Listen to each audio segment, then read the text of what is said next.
the Center for Historical Research's two-year program on family, kinship, and households, New Perspectives.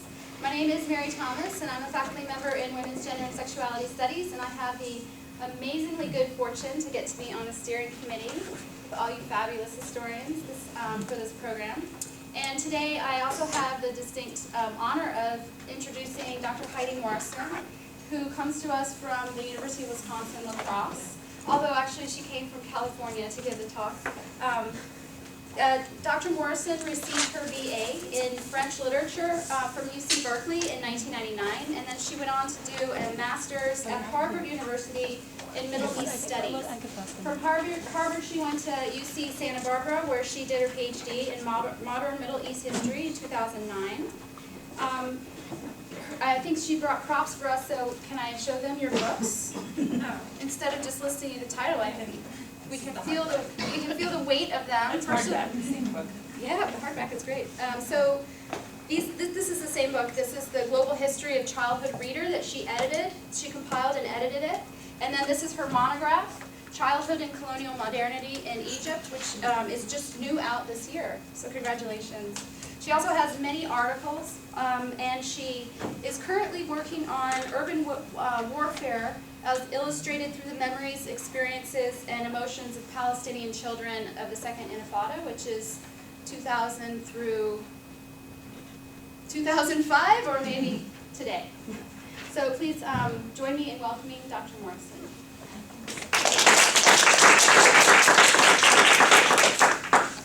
Thanks a lot for having me here, and it was been very well organized. I received an invitation over a year ago, so extremely well organized, and I'm happy to be here to support this series. And the last speaker, as I was just telling you, the last speaker you had, I already sent on her recorded speech to one of my colleagues who teaches from her book, so she was really excited. So it's a really beneficial series. And the fact that you're recording it is great too. So does anybody need a handout still? Okay, well if you do, they're up here or they're circulating somewhere. All right, so I'm going to do sort of an interactive talk today. It won't just be me here lecturing. And I'm going to try to mimic a little bit the way the reader is formed by going to some excerpts which are in the handout I gave you. But we won't be reading them all, and we may pass over a few of these topics because I put down a lot of stuff to cover. So how I wanted to start is I wanted to tell you how I became interested in this topic. And a few years ago, or more than a few years ago, I wanted to teach an undergraduate course on childhood in the Middle East. But I realized that there wasn't enough specialized material to supplement specialized material to teach such a course. So there wasn't enough narratives on children in the Middle East. So then I tried to supplement it by adding from the vast literature of children's history that exists for Western children.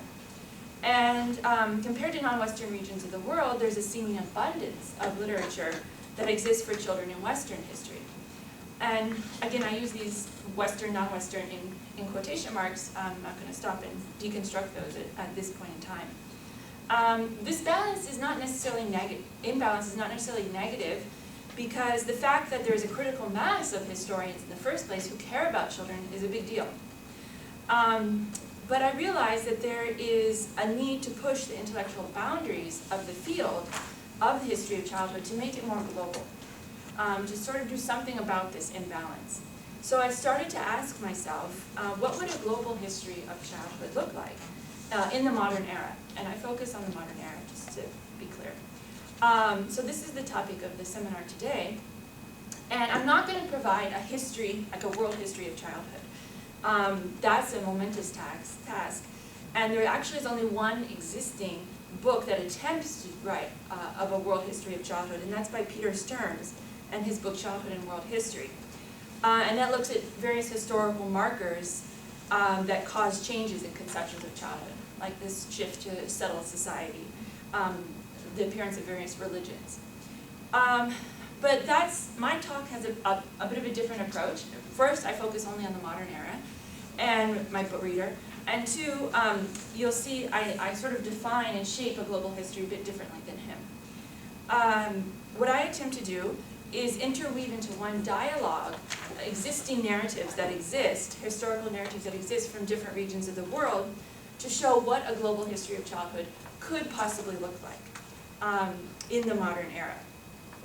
And these individual narratives, they weren't written as part of a global history. They didn't intend to be a global history. So I'm saying these are what I'm pulling to make global history. So to start with, I wanted to go over the evolution of the field itself. Like, how did we even get to this point where there's someone like me or others who want to write this global history of childhood? Well, there's four big paradigm shifts that I marked on your outline, 2, A, B, C, and D, that sort of show how this field could come about and has come about. First is the fact that there was actually a discovery that childhood existed and should be studied historically. And this recognition came somewhat in the 1960s and 70s, and this was that Western children have a history, and they merit a narrative of their own. And this turning point came as part of several factors, and which I'll go over. But the main sort of marker for when this narrative emerged was Philippe Arias's Childhood Through the Centuries, or Centuries of Childhood, which you may have heard about before. So he began the discussion of the history of childhood. He said children have a history. He theorized that medieval Western civilization did not perceive a transition between adulthood and childhood, or infancy and adulthood. That they as soon as the child could exist on its own, they launched it directly into adulthood. As soon as they could survive without the care of a mother. So that was his big idea. His ideas have later been proved, or a lot of people don't think that he's correct. But he started out, he initiated a dialogue on the history of childhood and said that children have a history. There's various reasons why his ideas have been, quote unquote, proved wrong, but even for those who haven't looked at the literature, we can realize that no society could really exist without a concept of childhood as a way to pass on social norms. So a few factors that fell into place during this time period to help foster this emergence of a field of history of childhood was a new curiosity among social historians to move away from the big economic classes, like studying the nobility or the bourgeoisie, to studying the less visible topsoil that make up the world, and smaller categories of people. So then children sort of emerge as one of those smaller categories of people. Also, Foucault's work on control, seeking to empower, his attempts to try to seek to understand the forces that act on people and make a disciplined society, drew scholars' attention to what was happening in schools, homes, and families, where children began to internalize behavior that would create a disciplined society. So that sort of opened up people's eyes as well, wanting to know more about children in different societies in the past. And of course, the women's movement at this time also fostered this emergence of a field of a history of childhood. Women's movement began to problematize the construction of identity, of what makes a man, what makes this definition, this word, or this social category of women and men, and forcing scholars to look at how these identities are shaped, how gender is constructed, forcing us to look at childhood as one of the starting points of constructions of identity. So these forces all started to come together to give birth to the history of childhood as a field. It's a relatively new field. And I wanted you to just look quickly, if you open up at the first, or look at the first handout, I put in here just one sample of the literature at this time that helped foster this field. So this article by Barry Thorne, Re-envisioning Women and Social Change, it shows not only the beginning of the emergence of the history of childhood, but it also shows the next step that comes, and that is seeing childhood not just as something in history, but a socially constructed concept in history. So if you want to just read quickly to yourself the second paragraph and the last paragraph on that page, and then so 3 paragraphs, the second paragraph and the last paragraph on page 2, and then the last paragraph on page 3. and just look for what she's saying, how women's studies help shape the history of childhood.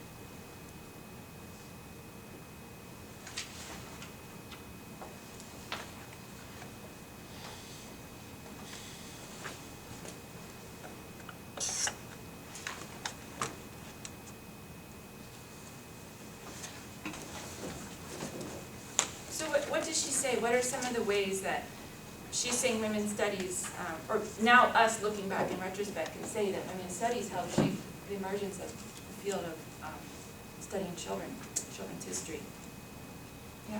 Well, for one, she says that the challenging of the women's subordination, so questioning the woman's role, hierarchical role in the family, led to the questioning of other family hierarchies. Yeah. And I think like with that, kind of this point that also like blaming the mother gets questioned, like the practice of blaming the mother for any sort of issue with the child, and so that like sort of leads them to suss out other circumstances that shape the children. I guess similar to like what Foucault would, you know, the school and other elements. Yeah, yeah. Any other comments? She talks also about like dualisms. Did anybody pick up on that? Yeah, so that we shouldn't think of children as just the opposite of adults, or that children are only becoming adults. Yeah, it's not like, you know, that's our only outcome, like we're born to be an adult, because that can taint the way you study childhood. She also talks about conceptual autonomy. Anybody pick up on that? Yeah, I don't know if this is connected to the conceptual autonomy, but I like the way that she's challenging this universality of childhood, that children are all the same, although their circumstances and, you know, can vary dramatically. And that's a key point to show this sort of this next stage, which is that child goes from just studying childhood to studying childhood as a social construct, that there is no one definition of childhood. So then let's just move on to that. We don't have time to go into these articles in depth, but you can also look back and see what she says about conceptual autonomy, that she wants to grant that for women, just like we've granted it for women, she wants to grant it for children. Oh, so this idea of a social construct is the next, again, these are broadly, and they sort of overlap. I can't say like this happened, this, and then that's that. They all sort of mix, but we're trying to figure out some sort of framework of how this field evolved. So childhood as a social construct, we go then from saying, yes, children have a history, which was revolutionary, to the realization that childhood is a social construct. And that means that there are multiple types of childhood. But again, this was mainly in Western society that this was talked about. So some of the early attempts, like right after Philippe Arias, to write a history of childhood focused on an adult-centered approach to writing history of childhood, or an institutional approach. So that means looking at what adults did for children, like school systems, infant welfare services, child labor legislation, specialized agencies like for juvenile delinquents. So it's looking at what adults did for children. But in the 1980s, diversity became a critical concern for feminists and postmodernist scholars, as well as cultural historians. And the impact on the history of childhood was that they began to see the study of childhood less as from an adult perspective, and more by the individuals themselves, children, which means we then have to look at issues like race, class, and gender. What makes an individual child's experience in history unique? And this then led the shifting of our attention to multiple constructions of childhood in time and place, that there's not just one way of being a child. And a few examples, I give you in the next handout on page 4 and page 5, I give you an example of this shift in way of thinking. So if we look initially just at page 4, Edward Shorter's article, this is an article written about illegitimate children. And it shows a few things. One, it shows wow, okay, these are this is definitely like a social historian who's caring not about the elites, right? He's caring about illegitimate children. This is a new sort of look at history. And on top of that, he's caring about these very, kind of vulnerable children. So in that way, it's a groundbreaking work for its time. But it also embodies what later we will come to see as a bit of a restrictive approach to studying the history of childhood. So if you just take a quick glance through his introduction to his piece, you don't even have to read more than just like maybe the first 2 paragraphs. You can get a feel for how he approaches children.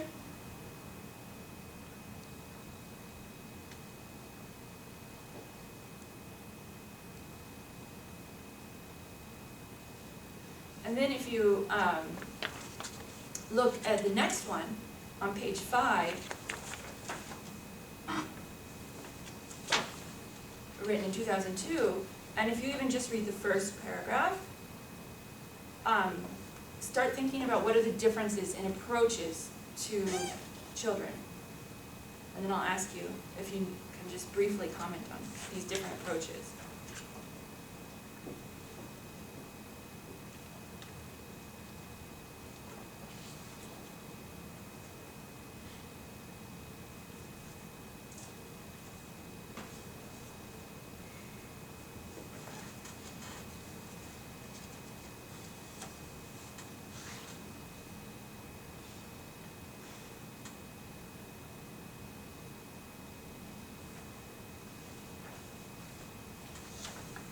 So just from like the first entry paragraph, what do you see here? In the 2002 publication, the child just has much more agency, is foregrounded in the account. Yeah, I mean, the piece starts off with actually, Rodolfo, and what an agency, like that they're actually doing something in history. What else is a difference in just these? I mean, the similarity that why I'm comparing these two is that they're both talking about illegitimacy, right? The illegitimate child. But they're approaching in very different ways. As Jane said, one through the child as an active agent. What else is different? And again, we didn't read the whole pieces, so just whatever you can glean. Yeah. Well, in the first one, it seems to focus more on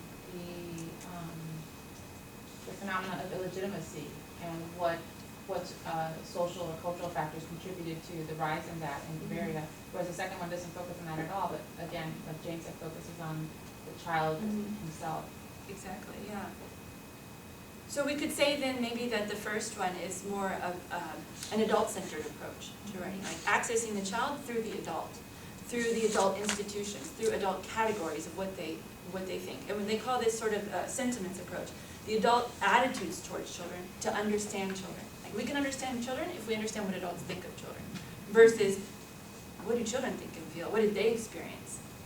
Any other differences you can discern?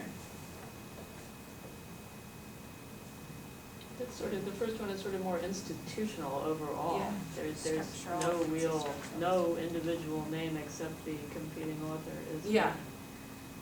Again, this battle of ideas between adults. And so the second one clearly privileges the child. And what about this idea of a social construct? How do we see that emerging in this later piece? In this new approach to history of childhood, that childhood is a social construct.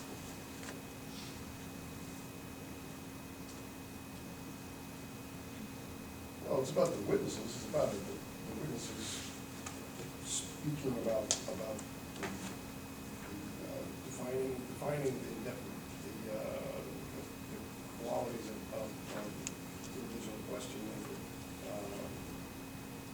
so there's that sense of public construction at the time. Mm-hmm. Yeah, I mean, there's actually sort of a putting into question too of this very category of illegitimacy. Which the first one, it doesn't even ask if that should be a category in the system. Yeah, it just assumes that because it's our interest, it's their interest. Are you trying to get at the second paragraph here in the second essay that really focuses on the child's upbringing, or basically how he changed hands from across so many different adults, Mm-hmm. and how that kind of reveals or denaturalizes the practice of child rearing? Yeah, I mean, we start to see also some attention to class, right? And this is part of seeing that each child is different, right? That's sort of what I'm getting at. The second piece individualizes each child as shaped by their class, their race, if you go on to read the article, and their gender. Whereas the first one sort of assumes a monolithic child, but you have to, again, go on and read the whole pieces. So this shows this huge shift by historians to seeing childhood as a social construct. And lastly, what shows it's a social this shift is that she's not looking at Western children, right? What is she looking at? Chile. In Chile, right? So again, it's this that there's a childhood experience even outside the West becomes of value. So all this sort of to show this lead up to how we get to the global history of childhood. And so there's this contemporaneous jump. This was for the last piece.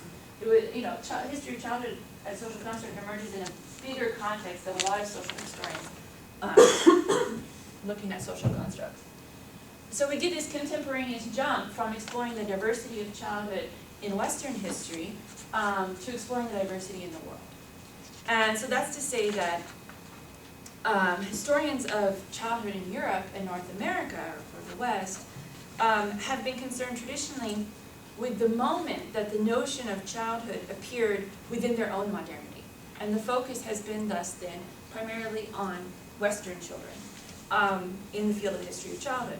So they often look at, in the 19th century, the ideas of the Romantics, about the natural innocent child, the replacement of charity and philanthropy by a state-sponsored, assistance for children. Look at these markers as, and the separation of the child from the adult in the school. Look at these markers as the beginning of the modern notion of childhood, and use that as a base then to study childhood.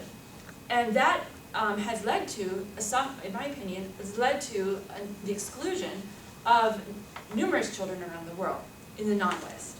So because of this notion that the modern notion, that the concept of childhood is rooted in this Western universal idea of modernity, rising out of a rising middle class and industrialization, and the idea that only the West has developed this new sophisticated idea of childhood has led to an ignoring of the world history of other people's childhood.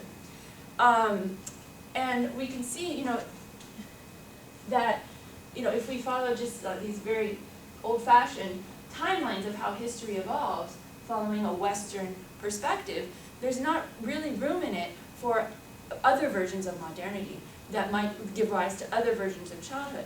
So this is one reason why the global history or non-Western children have traditionally been ignored in Western history. Even though they have made this jump to a social construct, it's been slow to see the social construct that moves beyond the West.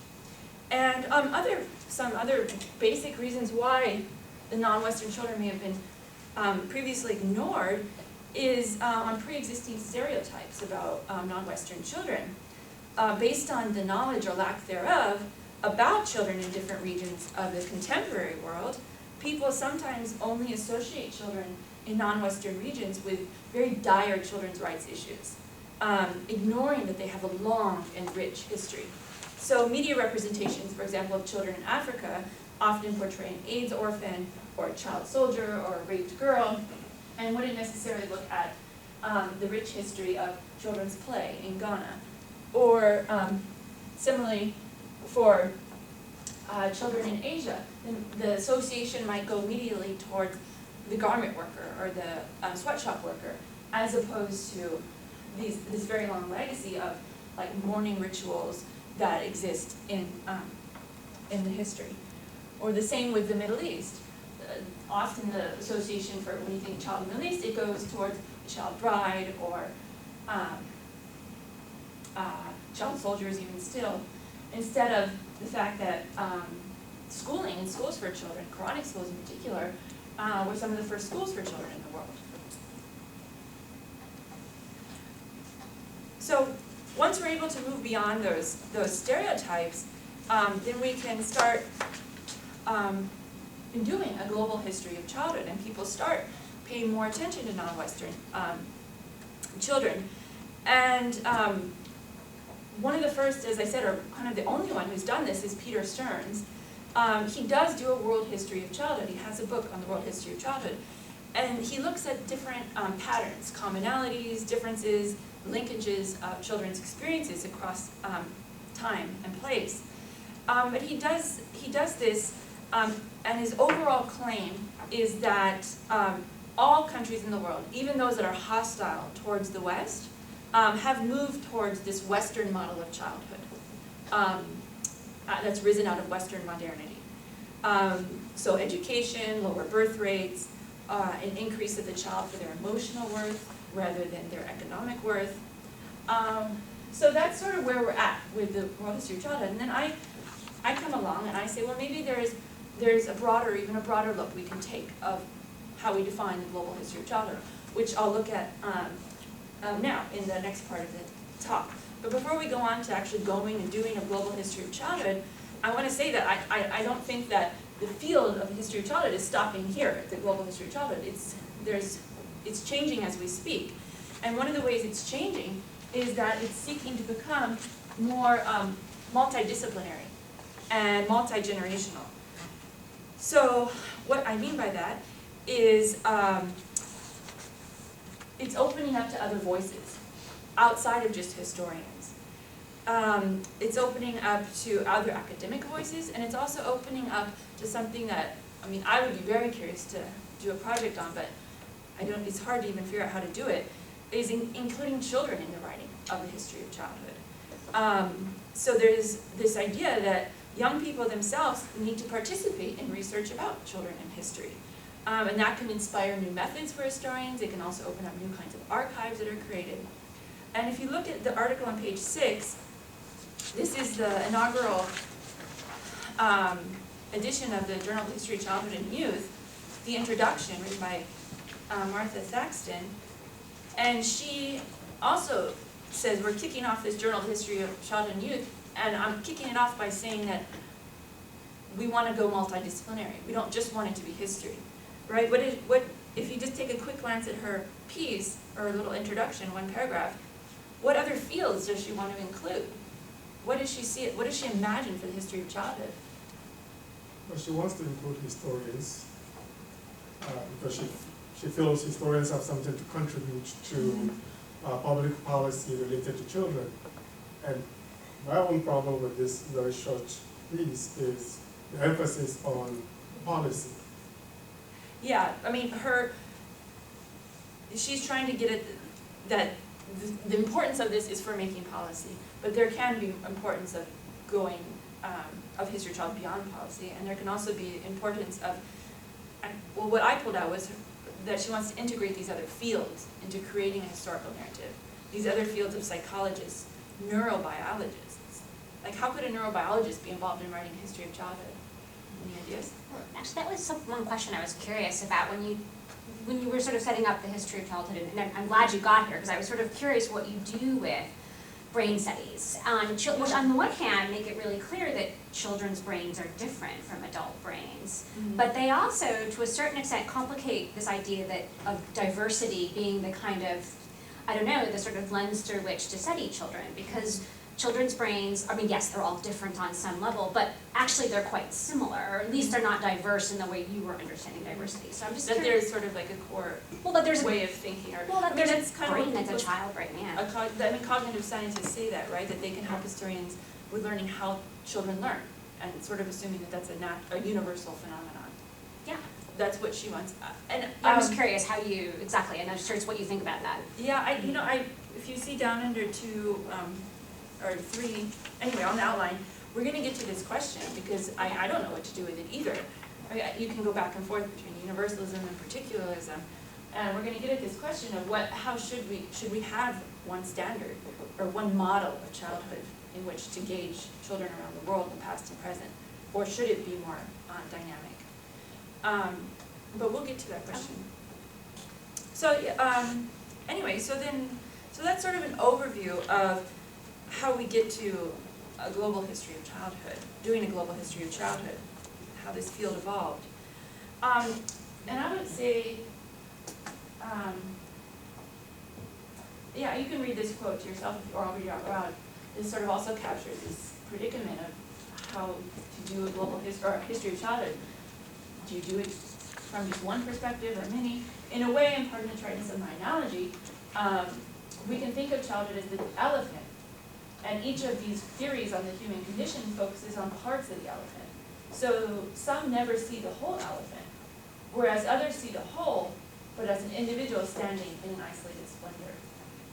So that sort of gets at what you're trying to ask, and you can hold that in your mind as we continue, and we'll come back to it when we end the discussion. So if we are going to go ahead and try to do some sort of global history of childhood in the modern era, I haven't attempted to go beyond the modern era, I would say one of the first things about doing a modern history is this question, asking, well, there's multiple meanings of childhood, and they vary in time and place, so maybe we need to put into question, or maybe not, the universality of the modern model of childhood. So generally speaking, the trend for historians, or anywhere around the world, has been to use this modern Western model of childhood and see how it's played out in their respective region.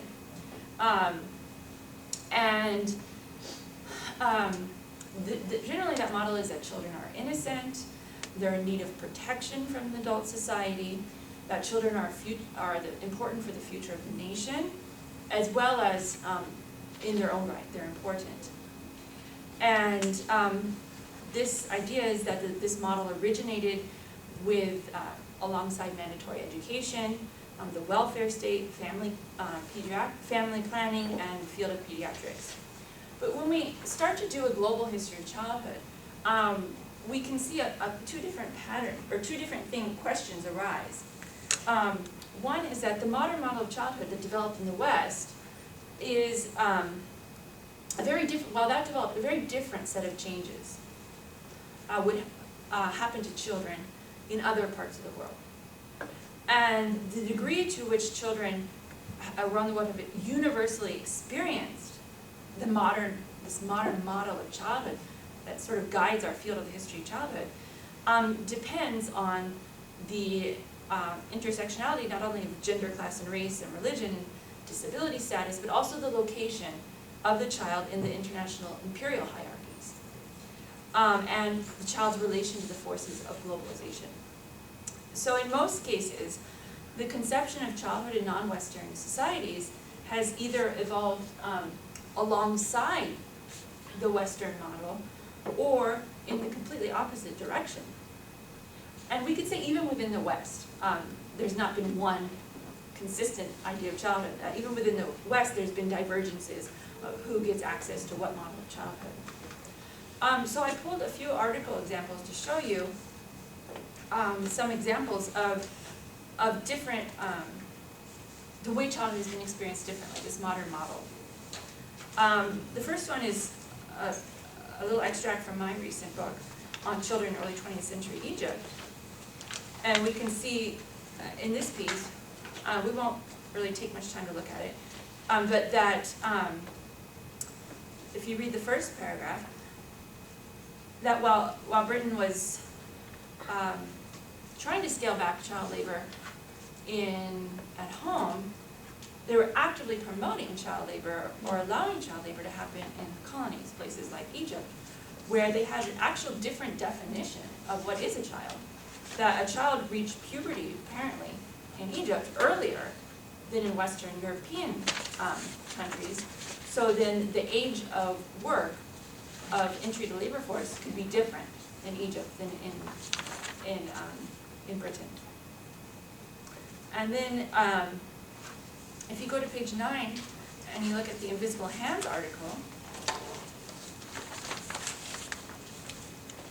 she talks about colonialism in Zimbabwe and how colonialism increased children's participation in the labor force. And this was due to explicit recruiting techniques as well as growing rural poverty from the whites' appropriation of peasant land.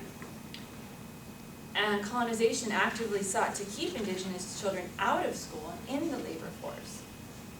So by the end of the 19th century, working class and poor children in England were progressively moving out of the workplace, while children in colonial Zimbabwe were filling the mining camps.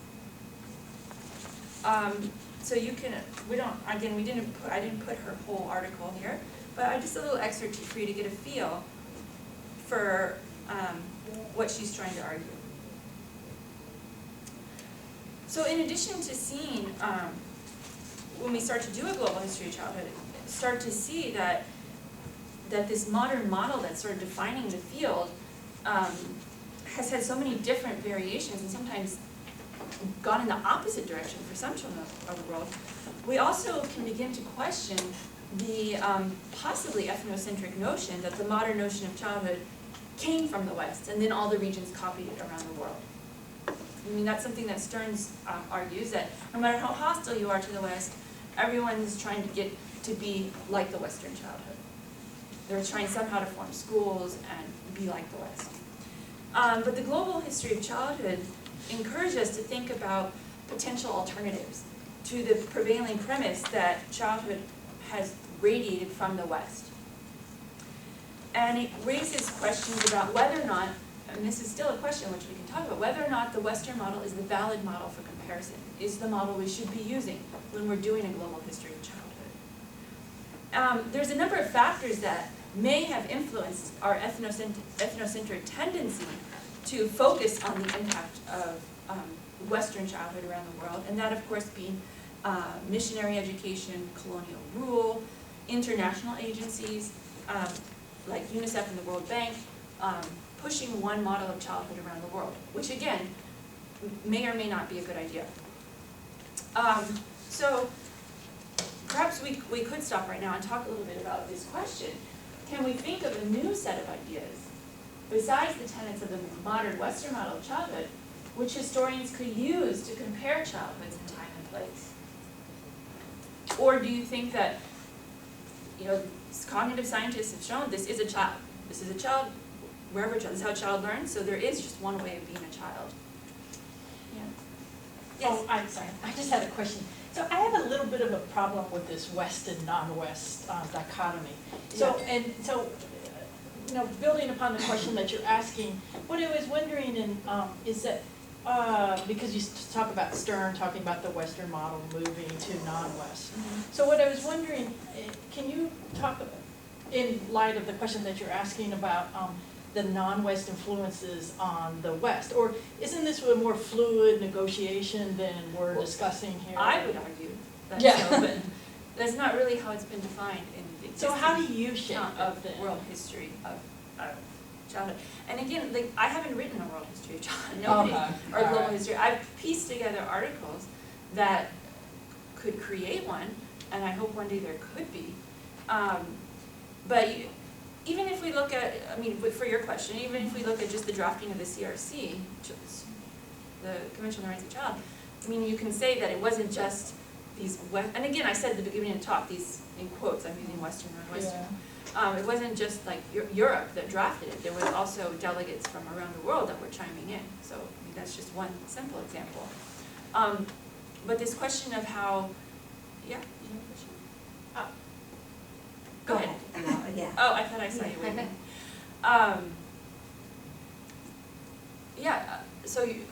So like how could we argue that it's a more fluid nature? So it's not just an arrow going one way, but and yet we see this sort of as a dynamic interaction. Yeah, that's what I would hope. That's kind of what this question is hoping to hear from you guys.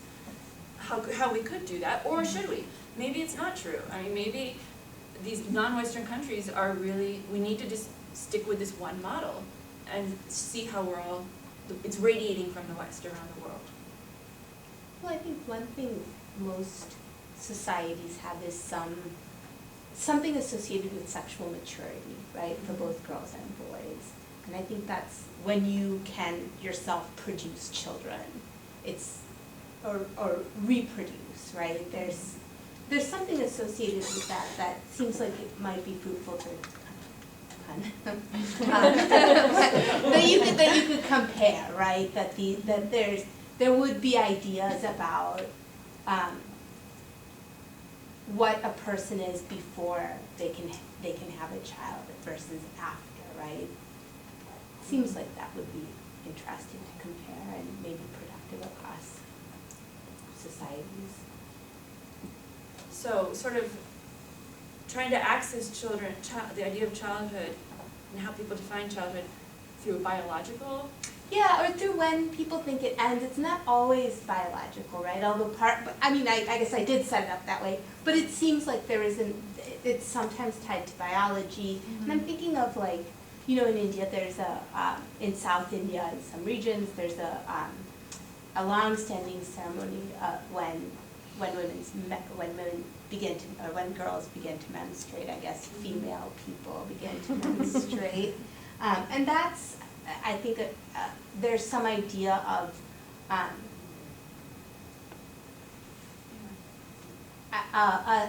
a change in status. So that might be more of a neutral basic idea or tenet from which, like, to compare childhoods, this point of when the child starts to reproduce, versus saying It's hard to talk about. when the child is thought that they should go to school, Yeah. or when the child is thought, or whether or not that it's thought that the child should work, and starting with a base of when people think a child should start reproducing and no longer be a child. Yeah, I guess. Yeah, or there's right. I mean, maybe I'm being so non-committal, but yeah, I guess if I was gonna like make a proposal, right, I would say, that different societies have some similarity in the way that they think about maturity, and it's tied to some, I wouldn't even, physiological ideas, Like right? a cultural recognition that this is an important moment physiologically, but also culturally in defining. And I think it happens for men too, right? yeah. There's rituals for boys too. And that's not an idea that Building radiates. on what you just said, I think coming back to the Indian example, those ideas were also negotiated in the 19th century through a lot of legislation about age of consent and so on and so forth. So it's also socially constructed. But are those Western ideas, this idea of an age of consent, that the state should, seek to protect the child? I mean, it was a negotiation between, I think, Or it's what you're indigenous saying, back and forth, there's and Western patriarchies, yeah. Yeah, I think a lot of the articles in the actual reader that you edited do approach this not so much like, is the historian comparing, for example, Zimbabwe to, Britain, or are the people in Zimbabwe comparing what's kind of being imposed on them compared to their own model? And I think a lot of these articles and selections from larger studies do demonstrate that, the historical actors saw like a tension or a dynamic or dynamism, going back and forth and defining themselves against one another. And so I don't think it's so much something that it's not necessarily something that historians are doing, but also perhaps something that was happening in the context of colonial encounters. And so in the period, one of the things that I sort of thought, and the Zimbabwe one was one of the ones that I looked at more closely and thought this is that it's, if you're studying the history of childhood at this period in places that, empire was, a major factor for people's lives, that because the historical actors are kind of doing these comparisons and self-definitions and so forth, that's an appropriate point of analysis. Does that make sense? I try to argue something like that in my monograph when I talk about Egypt's encounter or ideas about childhood in the early 20th century, how they root them in actually a long heritage of what's called Dept literature, which is literature on upbringing, moral upbringing and rising, that existed long before this Western concept of childhood emerged, and how they just see this as a natural progression out of that. And there's even some intellectuals who make the claim that the Boy Scouts, the Prophet Muhammad is the ultimate Boy Scout. We had the Boy Scout before. So yeah, I mean, there is this talking back and forth, and perception by the people on the ground in this non-Western region that it's not necessarily new ideas coming from the West. That it's ideas that have been there for a long time and just continually remodeled.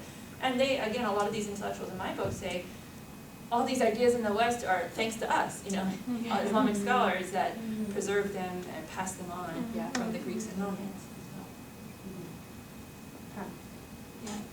Well, and just going back to the West and non-West though, I just wonder if the way that you phrase the question actually makes it extremely difficult to answer, because I think one of the things that like Stephanie and a few others are getting at is maybe not in childhood history, I'm understanding that, but that within the field of historical scholarship more broadly, right, there's been this big effort to kind of deconstruct what we think of as the Western as actually something that's produced out of colonial encounters, right? So when I see that question, I think, well, there is the directions that you've suggested that I think are really interesting around what other points of focus might we engage with, and maybe some of those have to do with psychology or neurobiology or other fields, perhaps. But also that this Western model of childhood, I mean, I'm just going back to the example in here, it's from colonial Zimbabwe.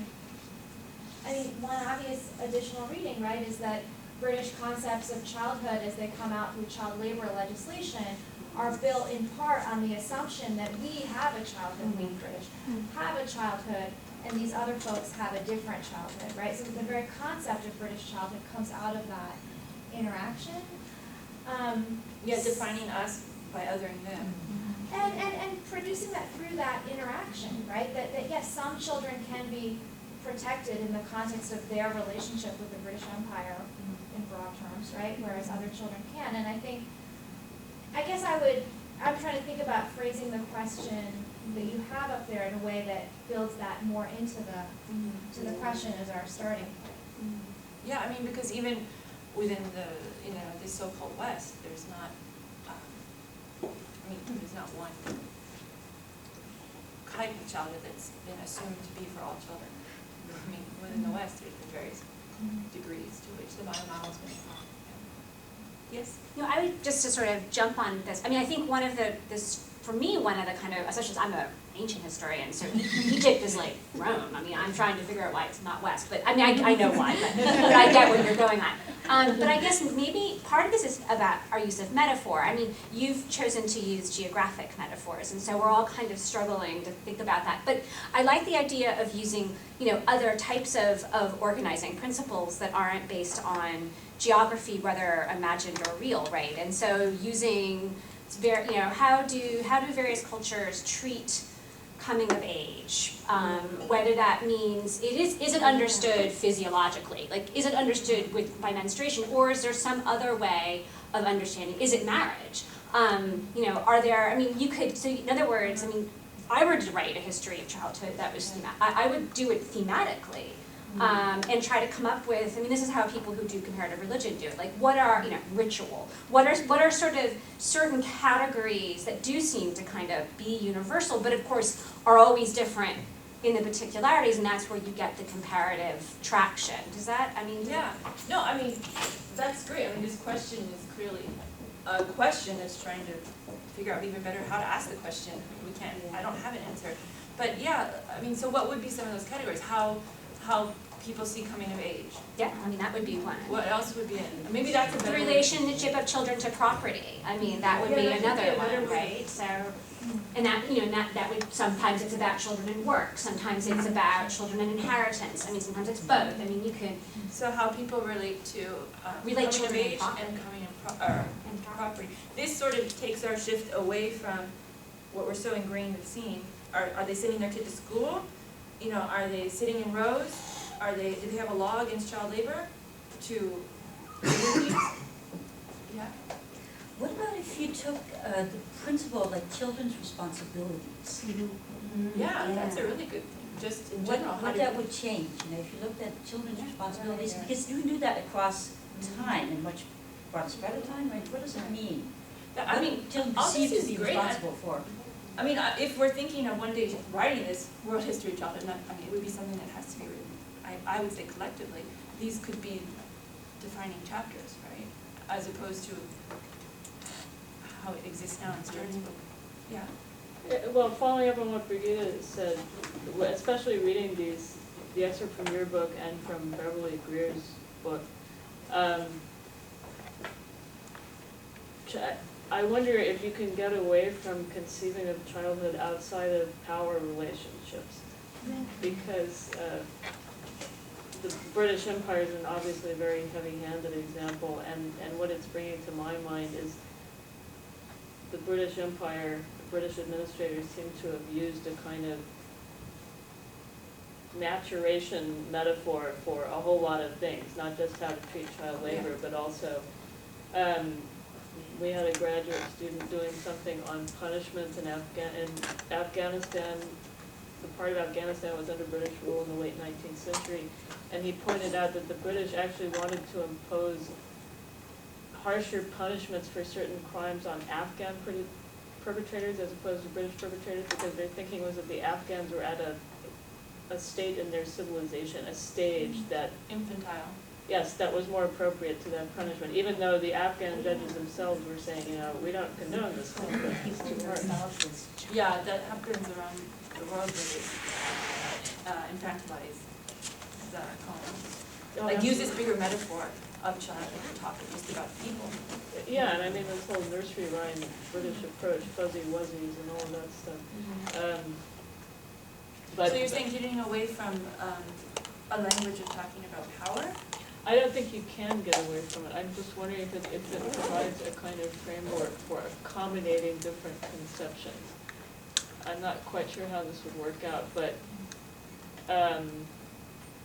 child as laborer, child as part of a household, and whatever that means, whether it's being a child in a nuclear family or being a young elite slave in a household run by grandees, or being a servant, or whatever. I think one thing that's universal is that there's a sense of a life's course, right? We have a life course. I think that's probably been the case throughout time. We know that there are different stages in a life's course that need different kinds of care, but then there are these liminal zones when you enter or exit different stages of life that create anxiety, pleasure, celebration, what have you, responsibility, work. But it's in those moments where that shift is kind of gray, where the interesting stuff happens. Like, I study contemporary U.S. adolescence, so, when we stop thinking of someone as a child and they become a teenager, there's real intense anxiety around that moment.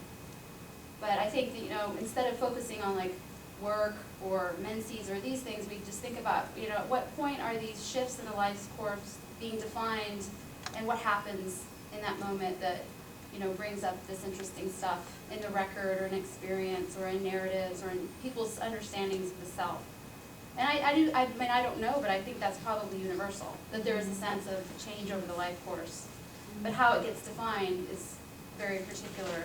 So you're saying even taking a bigger step back and looking at the life course and the shifts from one stage to another, and then within that there might fall these things that people have talked about, like attitudes towards property or household or reproduction, but not taking that as the starting point. I mean, not taking the Western model, not taking those property household, but instead taking the starting point of these critical moments of shifting. Right, because it's the Enlightenment that begins to solidify this notion that there is such a thing as a childhood, and it defines that as part of the life's course in a very different way. The Enlightenment is not created. No. Oh, but in childhood studies, there's a sense that something different happens in the way that we understand childhood as a moment where we need to protect and nurture and develop into an individual person.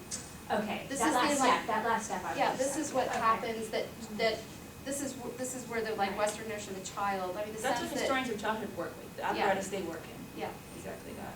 right. But just to be clear, there's a lot of recent, work done by people who do pre-modern work. No, what I'm talking about is the notion of the individual that needs to be developed and nurtured to come into full potential. I understand. Yes. Part of That's an 18th century idea. Part of taking a step back and is would not only allow us to diversify geography, but also time. you know, that this, Yeah, that it's this absolutely. modern West. I mean, it could maybe now then, you know, get away from this modern period of being when childhood developed that we know today. Yeah. Yeah, one of the things that I keep, it's similar to what we were just talking about, is the sort of a notion, and it's not a black and white thing, but a notion of dependence versus independence. What I'm thinking about particularly is in in the animal world, in any other, when we don't think about humans necessarily, there's often a defining point where, like with mammals anyway, where the offspring stops being part of, you know, being the business of the mother or whatever, and becomes, and it's not that simple in human culture, and yet that's kind of the process that goes on through childhood, is this lessening of dependence. And I you know, even in like Arias, who thinks childhood didn't exist, there was a point when the baby's first born, and obviously it does. So using that as a demarking line might be an interesting thing. So if we were to go on this idea of trying to access childhood through these like liminal periods when we're shifting, you would say accessing it through when people are going from less dependency to more independence? That's how you would define each of these liminal periods? It's one category I think you could use.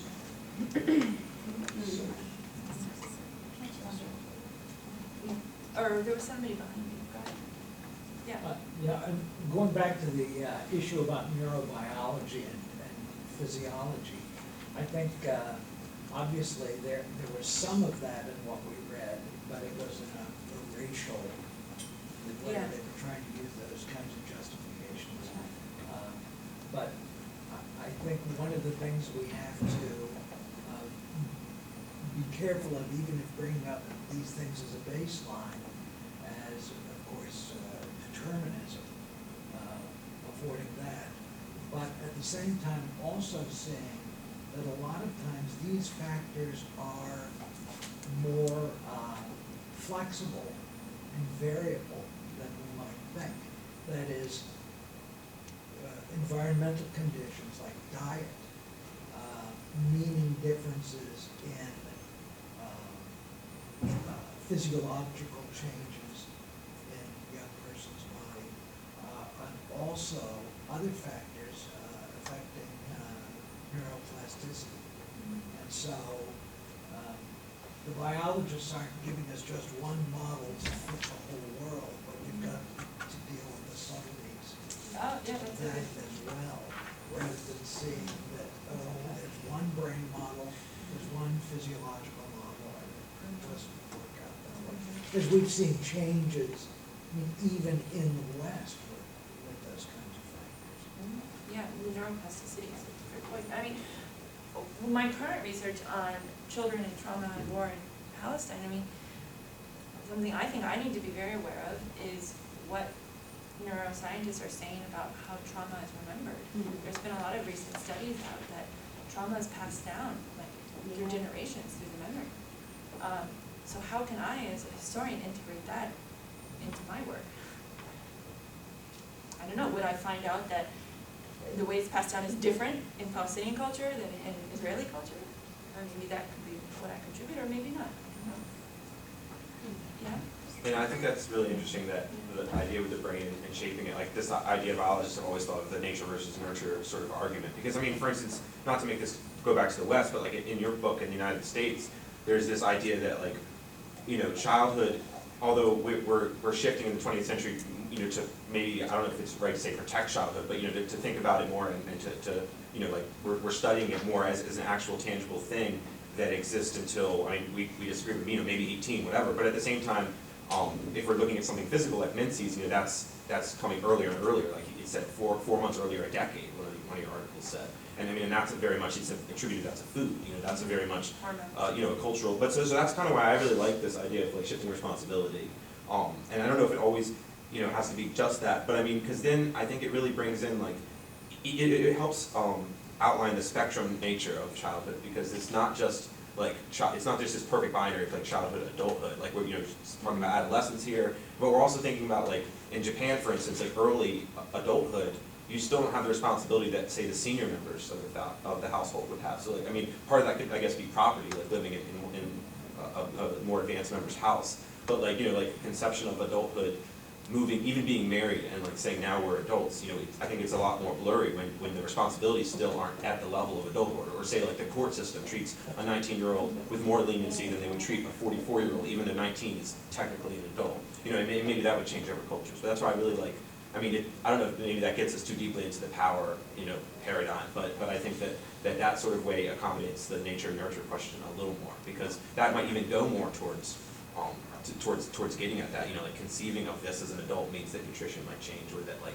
alcohol age, for instance, like if alcohol influences brain development, saying that you're allowed to drink at 13 might be different than saying you're allowed to drink at 21, and then that goes into that feedback loop of nature and nurture, because like the conception of it then is influencing the nature of the brain or the development or something like that. Responsibility could influence the development of the brain, certain things like that. And we've seen that in like stressful times of history, like like looking at children, with food and other stress, and like Holocaust or certain situations like that influence brain development.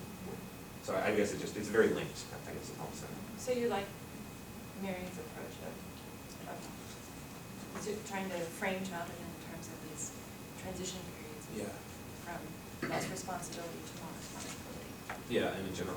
Do you like that, Mary? Like that sort of honing in on your idea? I wouldn't talk about responsibility personally. I think it gets us to this idea that there's a kind of a quantity of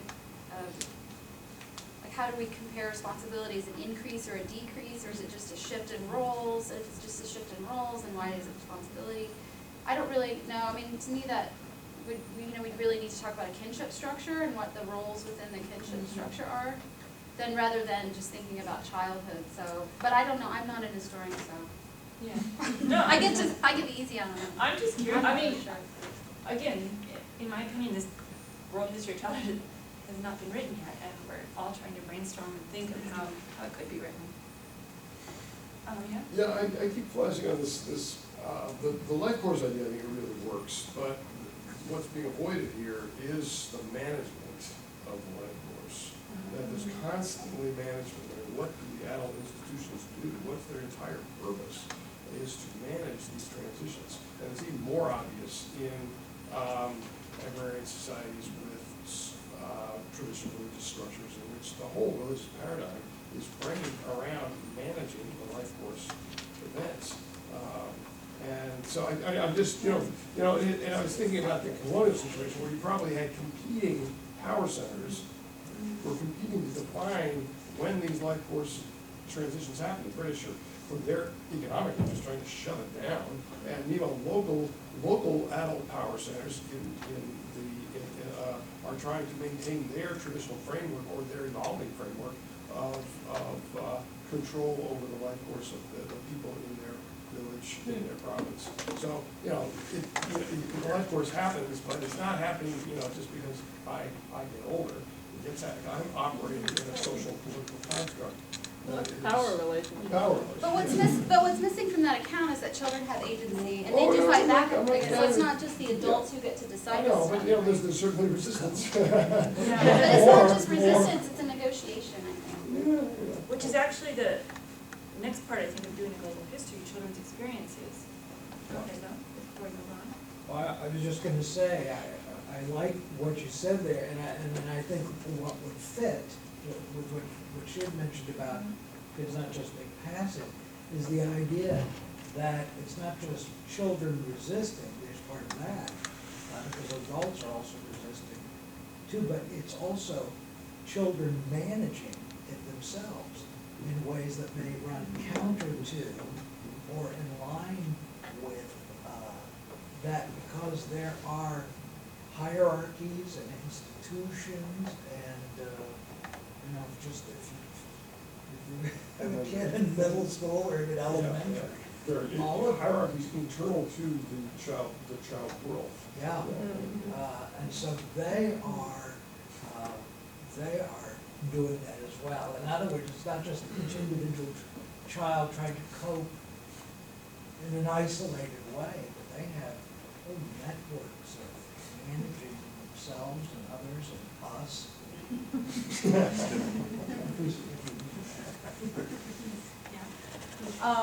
So one of the, I like the idea of using responsibilities, but I also think that one of the ways that that gets, I don't know, maybe falls short is also related to sort of how we've been kind of talking about and thinking about history of childhood way more broadly, which is that we're looking at it in sort of relatively stable periods of time, peacetime. And so I study World War II and sort of how these events stole childhood, or like a lost childhood is like a huge way that people themselves talk about it later in life and talk about it on the behalf of children and everything like that. And so if, you know, someone suddenly has to take on more responsibilities because a family member has died, or, you know, they're suddenly homeless, or they're a refugee, or what have you, does that mean that their childhood is over?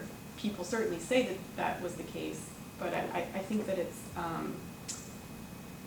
an interesting kind of perhaps shortcoming of the way that we've kind of been talking about history of childhood, that we really only look at it in these more stable, like what is a normal childhood, and what does that mean, like does that disappear all of a sudden if the circumstances of an entire community or society or whatever get disrupted by violence? Which increasingly, yeah, more and more.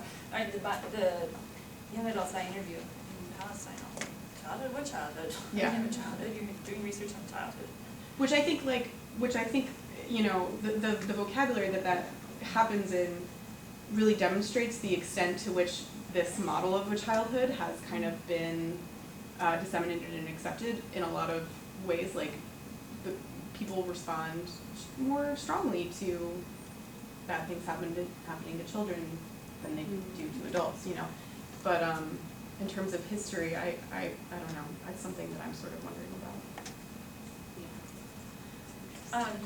Well, because we're getting low on time, yeah, I put in parentheses the next part B, children's experiences. I didn't think we have time to talk about that, but I did want to at least draw your attention to the fact that, you know, global history of childhood is not just concerned with how adults think about children and what institutions adults are making to shape children's lives, but also how children create and understand their own lives. And when I first actually sent the table of contents for the reader proposal, I didn't have a section on children's experiences. But Paula Fass, scholar of American children, she read the proposal, and she said, "Hey, where are the voices of the children?" And I said, "Oh, duh." So I added in a section. I'm like, "Yeah, duh. It's about children's experiences as well. So what are the feelings of the child?" And sometimes, you know, we risk. Sometimes when we study traditionally marginalized groups, we tend to focus on the oppressor or the power holder, and as opposed to the oppressed or the powerless, or the seemingly oppressed and powerless. So we have to also be attentive to that. And in the reader, I go into ways that maybe perhaps if we integrate children's perspectives, it can help us reevaluate some themes we've already been looking at as historians, like imperialism, globalization. Maybe they add a new voice. But again, the question of how to think in a child's shoes, that's a whole other topic, like how do you access the actual child's voice. So we'll just pass over that, because our time is running low. But for me, another aspect of doing a world history or a global history of childhood is having it have some value to the children today. Because the majority of the world's children live in poverty. And when we take a global look at the history of childhood, this can sort of reveal what I pinpointed, 3 different things, but maybe you guys can help me think of more, or you're of the perspective that, you know, history it should not be so actively involved in our present moment. When we take a look at the global history of childhood, we can begin to see some of the roots of the injustice of why the majority of the world's children live in poverty today. We can see some of the reasons from colonialism, patriarchy, patriarchal structures, globalization. And so this global history of childhood can help us, I would hope, equip us with knowledge to make a positive change for contemporary children. And global history of childhood is relevant to our world now, additionally, because we can see how this context of the modern problems, and also we can see our shared humanity. Instead of just having people say, oh, children in whatever, in Africa are child soldiers, or children in Asia work, we can look back, if we're talking about we, like Westerners, we can look back in our own past and see that we've also had, and maybe still do, in some parts of the West, have dealt with these issues. So many problems facing non-Western children were once pervasive among Western children. And again, these categories are very binary, because even in the so-called West, we have still some problems, plenty of problems. But if we take, for example, the example of child labor, yeah, we can see that this is still a huge problem. Like, even if schools are existing in many parts of the world, it doesn't mean that people are actually kids are going to school, or that these schools are good quality. So we can ask ourselves, like, how in the West did they achieve this near universal literacy? And maybe can we find some tools to help us today with solving this problem in other parts of the world? And I put an article, the very last article on page 11, which, I don't think when she wrote this article she was attempting to, answer this question. But she definitely outlines in the long article about how Norway moved away from such a large amount of children working. And she pinpoints factors like it wasn't a black and white, like it was a gradual process where people worked and went to school at the same time. And she pinpoints the important role that the state played. So we could perhaps, pull from these examples when we're trying to deal with child labor today and look at child labor in other parts of the world. Do we want to just say, there's a law, it has to stop right now? Or maybe we can be sort of self-reflective and see how in our past we had to transition. These are all questions still about how we can use global history of childhood. Anyway, so I want to leave time for questions, but overall I was just hoping to let you guys in a little bit on my thinking about how to do a global history of childhood and the questions I'm raising, and which you guys have helped me develop even more. And I wasn't trying to lay down a global history today, that's a monumental task, but sort of give a framework of some of the methods and ideas, a framework of inquiry of how we could inquire into this question. And I didn't provide any primary sources, we didn't even get to that point, but there are plenty of primary sources that we also could have, if we were to continue on, start to work with, to flesh out some of these questions. So are there any questions or comments? We can take the last 10 minutes for that. Yeah. Yes? Heidi, I'm so curious about your current project about Palestinian children. Can you talk about that and tell us something about how you go about it, and what, in this context of thinking about how to solve problems, how do you see your own work, this project, kind of playing into that agenda? How I see what do you want to accomplish with your study of Palestinian children? Sort of different than this project. What do I want to accomplish? I want to write a book.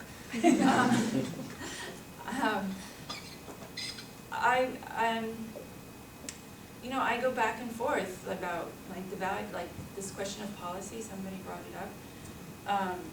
Can my work influence policy? Will it? Can it? Or I don't know. Well, what I want to do is I want to somehow use my position as my privileged position, where I can get access to a press. I can get access to scholars to give me, or to experts to give me feedback on my writing. To use that to give a voice to those whose voices might not otherwise be heard. And let the world hear, whoever wants to hear, what they're saying about what it means to be a child growing up in Palestine. And then, so that's one level. And another level, of course, you have to be academic, is how does memory play out in Palestine? Like how does memory live on? How is it continually reshaped by the architecture around it? I mean, like there's visible signs of war around these young adults now. And how does looking, for example, at their bed trigger and shape their memories? Because the bed during the Second Intifada became, a war zone. It's supposed to be this place where you have sweet dreams, you're tucked in, but it became a place for children where they would be ripped out of the bed, or there would be a bomb that falls on them while they're in bed. And so how does this daily lived architecture shape their memories every day as adults? So those are some of the bigger questions I'm trying to ask, and I'm also just trying to look at war. I mean, we all clearly know now that civilians are now the main victims of war. It's not like wars are fought out in fields between this army and that army, or out in a battleship. They're fought in the bedroom, right? They're fought in the kitchen, in where even like a boiling a potato becomes associated with, or becomes a place where violence happens. So I'm trying to also speak about this new dynamic in theater of war. Yeah? One analytical lens that I keep thinking of in talking about global childhood is class, and the ways in which I think these dichotomies that we're creating, that we're talking about across different cultures, these differences are also inflected by class within each culture, and even this question about children's work needs to be untangled in some ways, because we're assuming that in our modern conceptions of childhood, children should not work, right? That they should be learning or be, or receiving an education. And yet, in all kinds of cultures and societies, children contribute to household economies, and either by paid or unpaid labor within the home. And I guess I haven't formulated the question exactly. Well, I think we need to take that into account and think about that. I mean, and whether or not even schooling, education is a form of apprenticeship or training, or preparing for an adult life of work. Yeah, that gets at some. I mean, I think that the international community is starting to heed this question, and they've defined like the worst forms of child labor to zero in on versus just child labor. Trying to flesh this out. That there are some that are absolutely unacceptable, as any can't be justified as an apprenticeship or a transition period. Right, because when I think about the child labor law, at least in the U.S. in the early 20th century, there was a lot of resistance, for example, from immigrant families who said, we need our children to work because they help support the household. Yeah. And these progressive, middle-class progressive reformers said, no, your children should be in school. There's tension here, right? But there is a distinction between whether those children work in mines, coal mines, or they work selling newspapers, or what have you. Yeah, which maybe again gets back at this question of how we want to frame our comparison of childhoods. Do we want to use this Western model or not? If we're using a framework of transitions, then maybe it would change how we look even at children's rights issues today, like child labor. Because I'm saying that Global History of Childhood should try at least to make some impact on the current situation of children.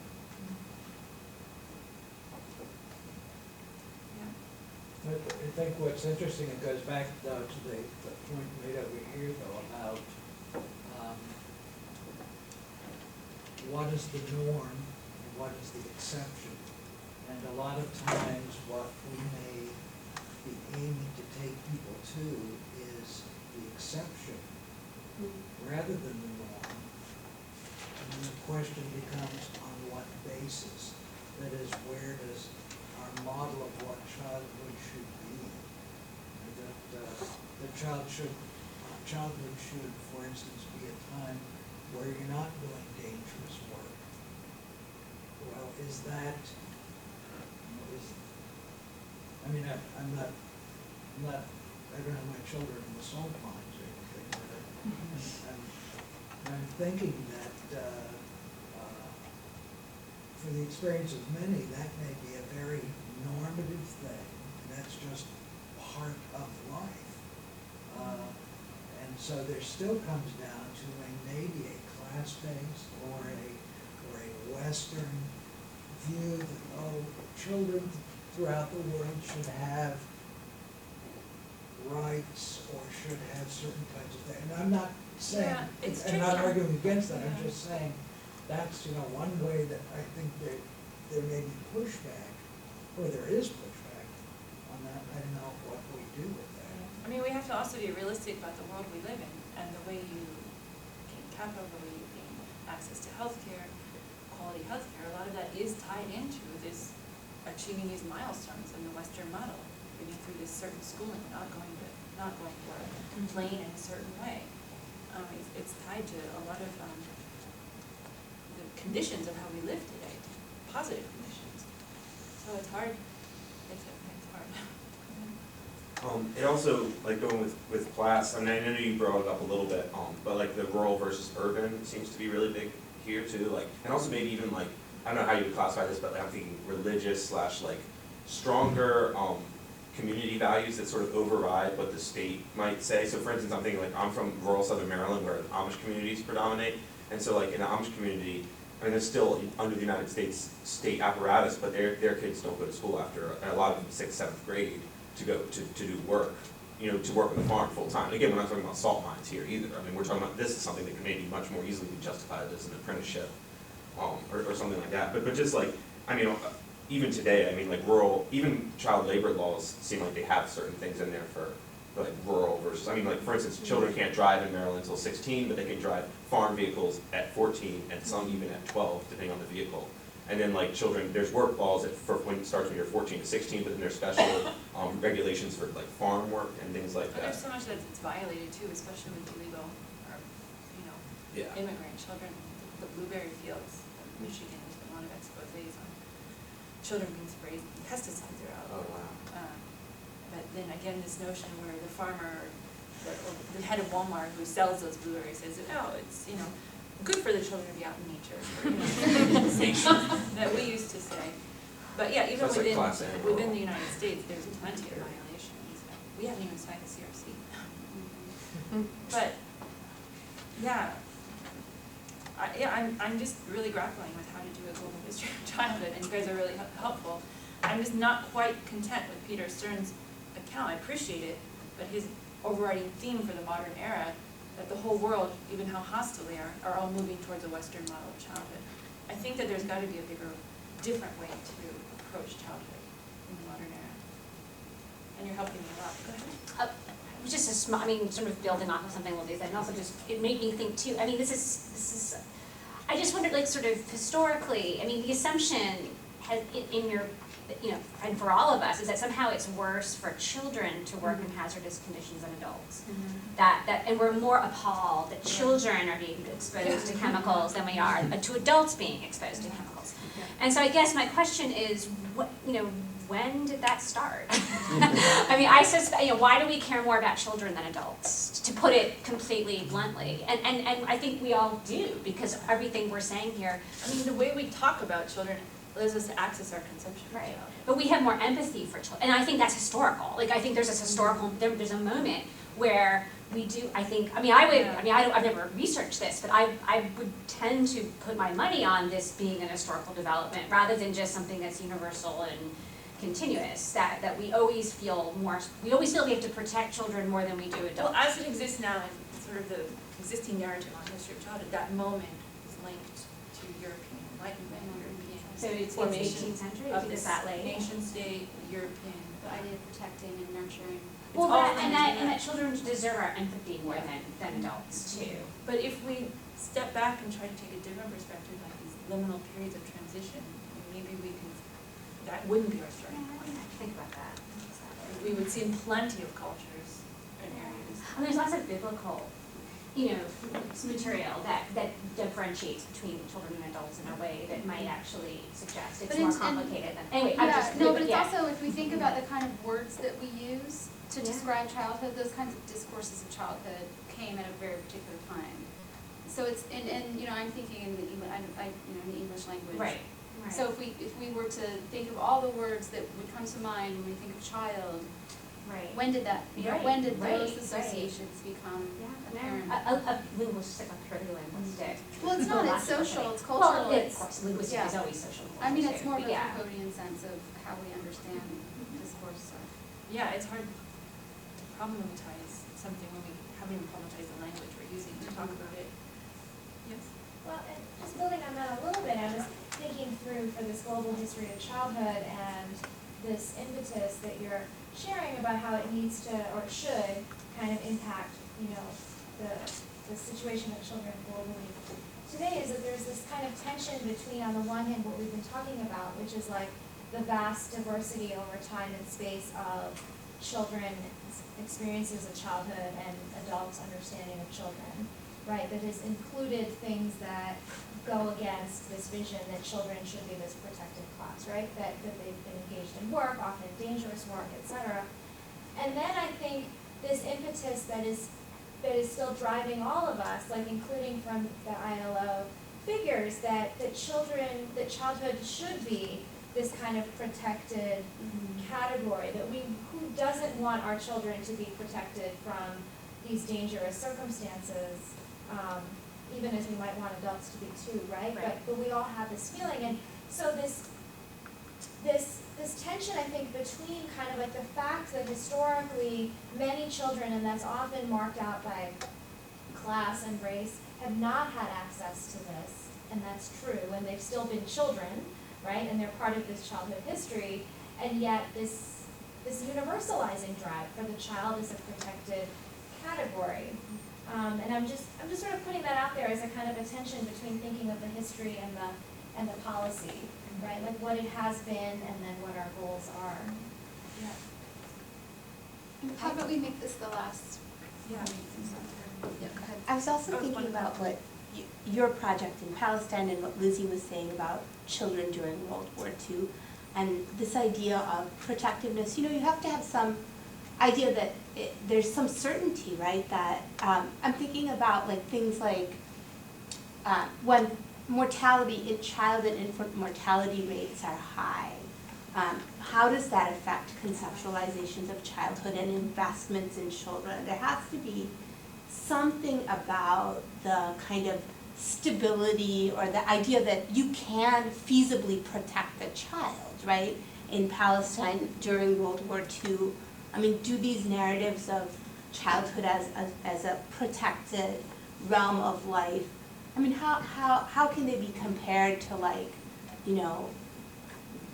Columbus suburb today? That seems like that's a very important point. Or the 19th century, or before there were vaccines, right? When and when there were diseases where most children would have known another child, if not a sibling, who would have died. And I mean, of course, parents would have some investment. I think just nurturing an infant, you develop an investment in that infant. But if you know that some of them are going to die, you probably think about childhood differently, and in terms of socialization too, right? Like, do you wait to socialize until like they seem like they're vigorous enough? I mean, I'm not saying that it's that calculated, but I'm sure that there's a sort of emotional register that is different when you can feel like protecting your child will actually do some good versus, this. Or that you can actually do it. Yeah, that you can actually do it. I mean, I think even simpler than When that. protection is synonymous to keeping the child alive. Yeah. The current issue of the journal, History of Childhood and Youth, just came out. The whole theme is on death and children. Mm-hmm. And I have a piece in there about Palestinian mothers and their how they approach the children's death. And this is it's a comparative piece. You can look at that, give her more ideas. Okay, well, thank you so much for all your ideas and feedback, and for inviting me to this great series. So, thank you.